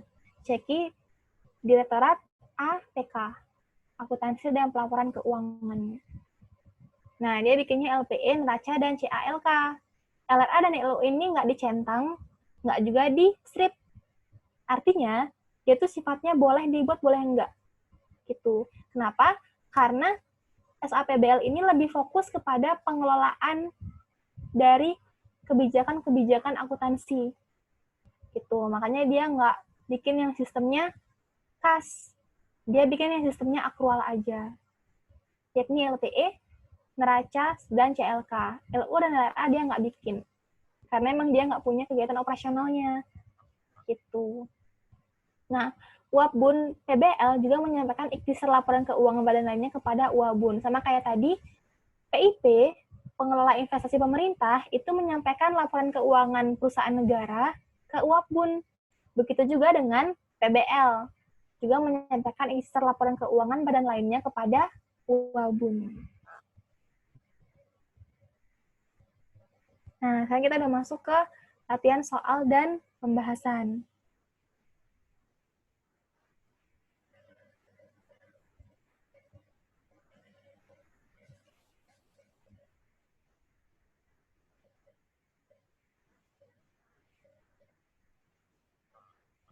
Sebelum kita masuk ke sana, ada pertanyaan atau ada yang aku putus-putus suaranya waktu aku ngejelasin di suatu slide?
Oke, kalau nggak ada pertanyaan, kita lanjut ke latihan soal dan pembahasan. Nah, soal yang pertama adalah, ini pertemuan pertama, apakah yang dimaksud dengan SAPP atau Sistem Akuntansi dan Pelaporan Pemerintah Pusat, dan apa tujuannya? Ini kita langsung ke jawabannya aja ya. Jadi, slide ini udah ada jawabannya langsung. Menurut PMK 215 tahun 2016, SAPP adalah rangkaian sistematik dari prosedur, penyelenggara, peralatan, dan elemen lain, jadi dari prosedur, penyelenggara, peralatan, dan elemen lain untuk mewujudkan fungsi akuntansi sejak pengumpulan data, pencatatan, pengiktisaran, sampai dengan pelaporan posisi keuangan dan operasi keuangan pada pemerintah pusat.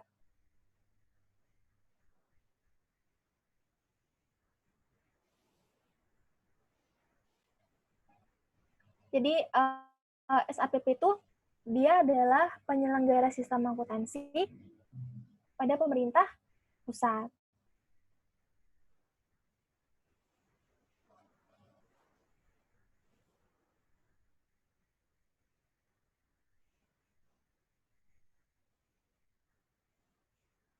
Jadi kalau misalnya kita bahas SAPP pasti berhubungan banget sama PMK 215 tahun 2016. Nah, PMK ini tentang sistem akuntansi dan pelaporan keuangan pemerintah pusat. Tujuannya adalah pertama menjaga aset, kedua menyediakan informasi yang akurat dan tepat waktu tentang anggaran dan kegiatan keuangan. Yang ketiga, menyediakan informasi yang dapat dipercaya tentang posisi keuangan. Dan yang keempat, menyediakan informasi keuangan yang berguna untuk perencanaan, pengelolaan, dan pengendalian kegiatan dan keuangan pemerintah secara efisien. Lebih gampangnya adalah, pertama itu menjaga aset. Yang kedua, menyediakan informasi keuangan. Yang ketiga, menyediakan informasi tentang posisi keuangan. Dan yang keempat, menyediakan informasi untuk fungsi-fungsi manajemen, mulai dari perencanaan, pengelolaan, dan pengendalian keuangan pemerintah. Itu kalau tujuan SAPP yang gampang diingat. Yang pertama aset, yang kedua informasi anggaran dan keuangan, yang ketiga informasi posisi keuangan, yang keempat informasi keuangan untuk fungsi manajemen. Kita lanjut ke soal yang kedua. Transaksi apa saja yang dikelola, ya ampun, typo dong, dikelola oleh akuntansi pemerintah pusat. Jadi transaksi yang dikelola penyelenggaraan akuntansi pemerintah pusat itu terkait dengan pencatatan sampai dengan pelaporan atas 6 transaksi. Yang pertama adalah transaksi anggaran saat anggaran disahkan dan dialokasikan, atau saat DIPA beserta revisinya terbit, atau saat APBN dan APBNP terbit. Yang kedua, transaksi realisasi anggaran atau realisasi pendapatan, belanja dan transfer, serta penerimaan dan pengeluaran pembiayaan. Yang ketiga, transaksi perolehan dan pelepasan pelunasan aset, kewajiban dan ekuitas. Yang keempat, koreksi kesalahan. Yang kelima, penyesuaian yang penutup di akhir tahun. Dan yang keenam ada konsolidasi. Untuk kita, untuk UTS ini kita bahas dari 1 sama 2 dulu. 1 dan 2 dulu. Realisasi anggaran dan realisasi anggaran. Sedangkan 3, 4, 5, 6 itu kita pertemuan di UAS. Gitu. Kita lanjut ke nomor 3. Ruang lingkup SAPP terdiri dari apa saja? Nah, tadi ada 3. SAPP wajib diselenggarakan oleh seluruh unit organisasi pada pemerintah pusat. Yang kedua, unit akuntansi dan pelaporan keuangan pada pemerintah daerah dalam rangka pelaksanaan dekonsentrasi atau tugas pembantuan yang dananya bersumber dari APBN, jadi kata kuncinya adalah APBN. Yang ketiga, unit akuntansi dan pelaporan keuangan pada pelaksanaan anggaran bendahara umum negara atau BUN. Sedangkan yang dikecualikan adalah unit akuntansi dan pelaporan keuangan pada Pemda yang dananya bersumber dari APBD, yang kedua ada BUMN, dan yang ketiga ada BUMD. Itu yang dikecualikan. Sebutkan subsistem dalam BUN. Nah, tadi ada 10. Ada SAIP, ada SAUP. SAIP itu sistem akuntansi dan pelaporan keuangan pusat. Ada SAUP, sistem akuntansi dan pelaporan keuangan utang daerah. Ada SIKUBAH, sistem akuntansi dan pelaporan keuangan hibah. Ada SAIP, sistem akuntansi dan pelaporan keuangan investasi daerah. Ada SAPPP, sistem akuntansi dan pelaporan keuangan dan pelaporan penerusan pinjaman. Ada SATD, sistem akuntansi dan pelaporan keuangan transfer ke daerah dan dana desa. Ada SABS, sistem akuntansi dan pelaporan keuangan belanja subsidi. Ada SABL, sistem akuntansi dan pelaporan keuangan belanja lainnya. Ada SATK, sistem akuntansi dan pelaporan keuangan transaksi khusus. Nah, ini yang tadi kita bahas, yang dia nggak punya uap BUN tersendiri karena dia sifatnya tersebar di berbagai KL, tergantung dengan transaksi khususnya masing-masing. Yang terakhir ada SAPBL, sistem akuntansi dan pelaporan keuangan badan lainnya. Yang kelima, bagaimana pola hubungan SAI dengan sabun? Nah, ini yang kita bahas di pertemuan pertama kemarin. Di bagian atas itu merupakan SAI dan bagian bawah ada sabun. SAI itu ada di Kementerian Negara atau lembaga yang menghasilkan laporan keuangannya KL. Sedangkan sabun itu dia menghasilkan laporan keuangannya BUN. Laporan keuangan KL ditambah laporan keuangannya BUN itu akan menjadi laporan keuangannya LKPP. Ini kenapa ada GL SAI, ada GL sabun? Karena LKKL ini berasal dari General Ledger atau buku besarnya SAI, begitu juga dengan LKBUN, berasal dari General Ledger-nya sabun. Jadi, kita ketemu General Ledger-nya SAPP, Sistem Akuntansi Pemerintah Pusat, jadilah laporan keuangannya si pemerintah pusat, yang diaudit oleh BPK. Gitu. LKPP ini diaudit sama BPK, dan direview oleh BPKP. Bedanya review sama audit, kalau audit itu menghasilkan opini, kalau review itu hanya memberikan saran-saran, tidak menghasilkan opini.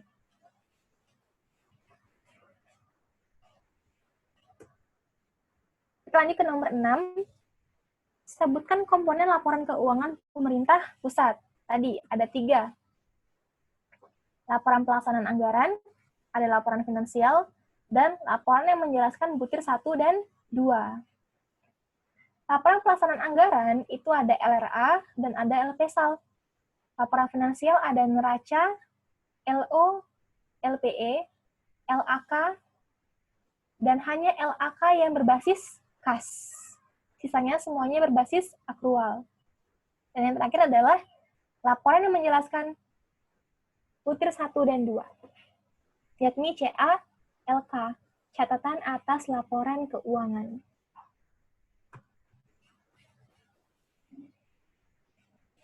Nah, kita lanjut ke nomor 7. Kelemahan laporan keuangan diantaranya tadi bersifat umum, historis, dan lain-lain. Ya, bersifat historis, bersifat umum, dan luput dari penggunaan berbagai pertimbangan dan taksiran, hanya melaporkan informasi yang bersifat material, bersifat konservatif, dan lebih menekankan pada realitas ekonomi. Jadi, kelemahan laporan keuangan, pertama bersifat historis, kedua umum, ketiga banyak taksiran, yang keempat hanya menyajikan informasi yang bersifat material, yang kelima konservatif, dan yang keenam itu penyajian transaksi hanya berdasarkan dari realitas ekonomi.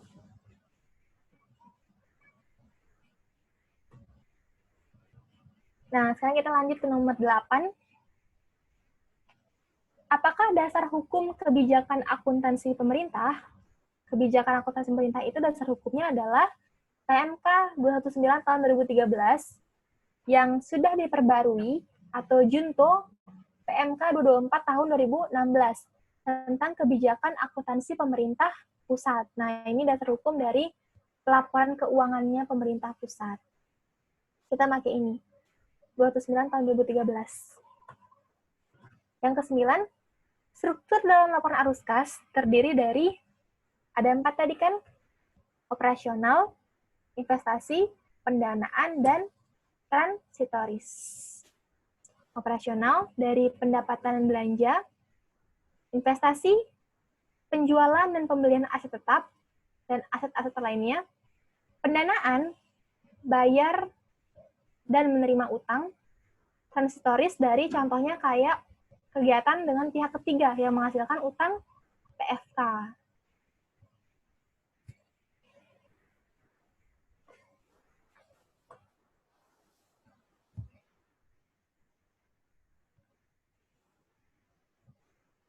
Terus yang terakhir adalah sebutkan komponen laporan keuangan yang dihasilkan oleh BUN.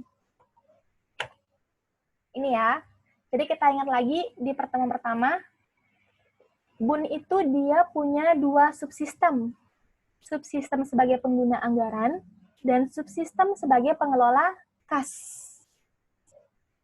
Subsistem sebagai pengguna anggaran itu sama kayak laporannya KL, realisasi anggaran, neraca, operasional, perubahan ekuitas, dan catatan atas laporan keuangan. Sedangkan laporan keuangan yang dihasilkan oleh BUN sebagai pengelola kas dalam siap. Jadi cuma siap aja yang menghasilkan LAK, dia menghasilkan 4 laporan keuangan. Ada neraca, laporan arus kas, laporan perubahan ekuitas, dan CA LK. Itu ya teman-teman. Jadi kalau bingung, karena saking banyaknya subsistemnya BUN, cukup ingat, BUN itu sebagai 2. 1 sebagai pengguna anggaran, 2 sebagai pengelola kas. Pengguna anggaran itu pokoknya lapornya sama semua kayak KL. Ada 5 laporan di luar LAK dan LP-SAL. Sedangkan BUN sebagai pengelola kas, itu hanya ada pada subsistemnya siap. Sistem akuntansi dan pelaporan pemerintah pusat. Makanya dia ada LAK di sana tambahannya. Ada neraca, LAK, LPE, dan CA, LK. Itu kalau biar gampangnya. Nah, kita udah selesai di pertemuan kedua. Sampai sini, apakah ada yang bertanya?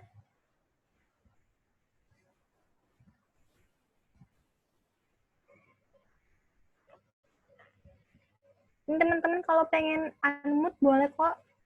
Kalau pengen share, siapa tahu ada yang beda sama dosennya. Bisa kita bagi-bagi informasi di sini, guys.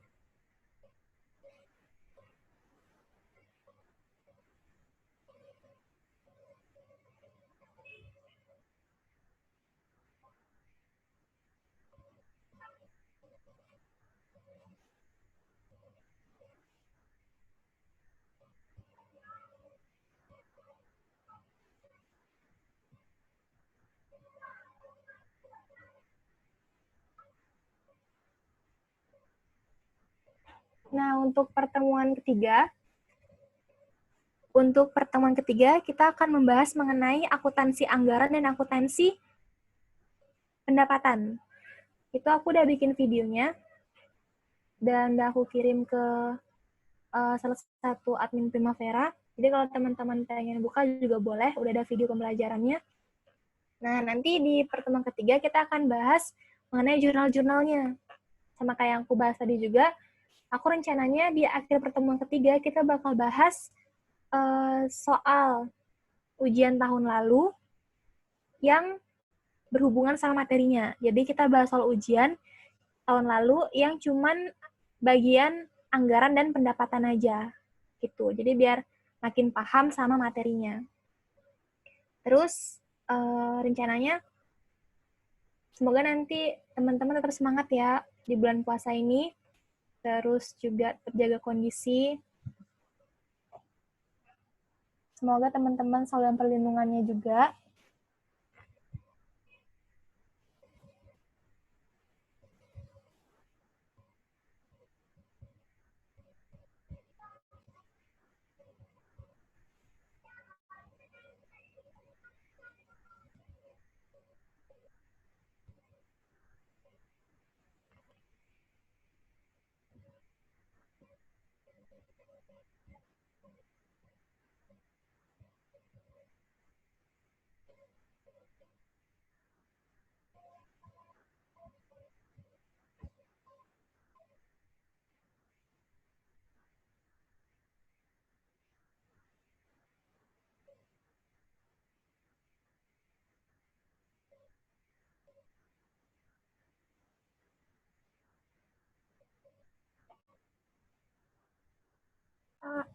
Ada chat.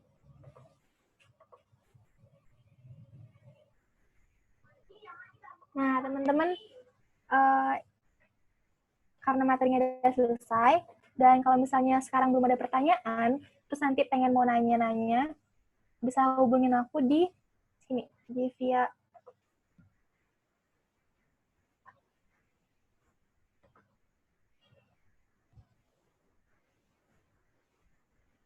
Line dan Instagram, Ami Wulandari titik, dan Instagramnya jangan lupa follow Ami Wulandari _ nanti aku follow back. Oke? Terus sekian materi kita hari ini. Semoga apapun yang kita pelajari bisa berguna. Semoga kalian juga diberikan kesehatan supaya bisa mengikuti PJJ jarak jauh ini, perkuliahan jarak jauh, dan juga bimbel jarak jauh ini.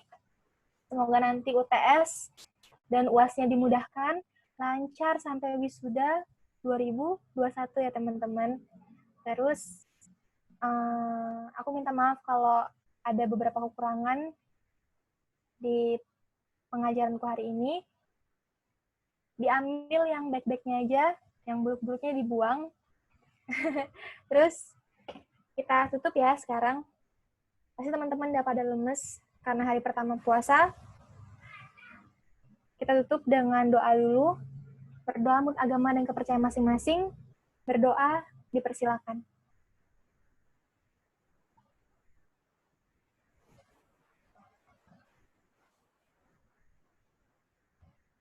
Berdoa selesai. Terima kasih banyak teman-teman. Ya, makasih Kak.